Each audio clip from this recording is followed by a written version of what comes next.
두 번째 물음표는 뭡니까? 예, 두 번째 물음표는 사쿠라도 내로남불입니다. 예. 저게 이제 방송에서 쓸 때마다 고민이 되는 표현이긴 한데 지금 사진에 나오는 김민석 의원이 이 표현을 가지고 이낙연 전 대표와 비명계를 비판을 한 그런 얘기인 거잖아요. 예, 이 지난 11일 이 전 대표를 향해서 전형적인 사쿠라, 그러니까 이 변절자 노선이라고 비판을 한 겁니다. 네. 이 지금의 시대 정신이 이른바 윤석열 검찰 독재를 뭉쳐서 견제하라는 건데 오히려 당내 문제에 이를 돌리거나 시대 과제가 뭔지 명확하게 알지 못하기 때문이란 이유였습니다.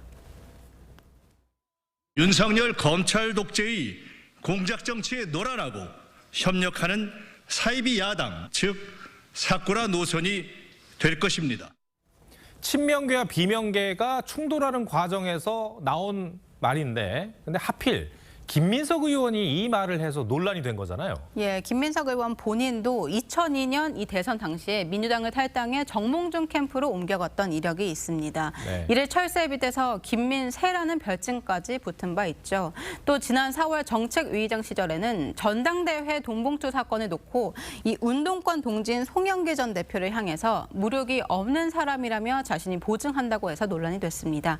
그래서 민주당 내부에서도 전형적인 86 운동권식 내로남불 아니냐 이런 지적이 나오게 된 겁니다. 사실 송영길 전 대표도 이 내로남불 지적을 받고 있잖아요. 예, 송 전 대표는 한동훈 법무부 장관을 향해서 어린 놈이라고 비판해 논란이 됐습니다.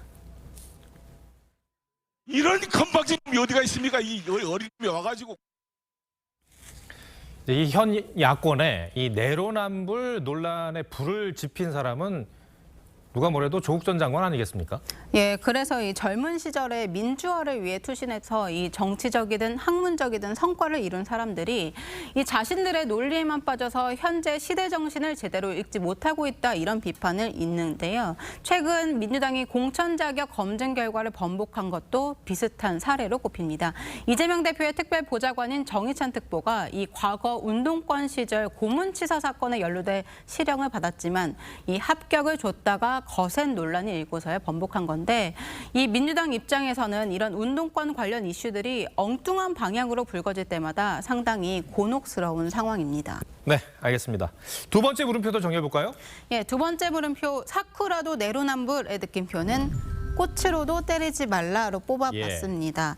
이 이른바 사쿠라 논란 이후 김 의원은 이 사쿠라 반란을 진압하겠다며 이 사쿠라입니까 무궁화입니까 이렇게 재차 압박을 이어갔습니다.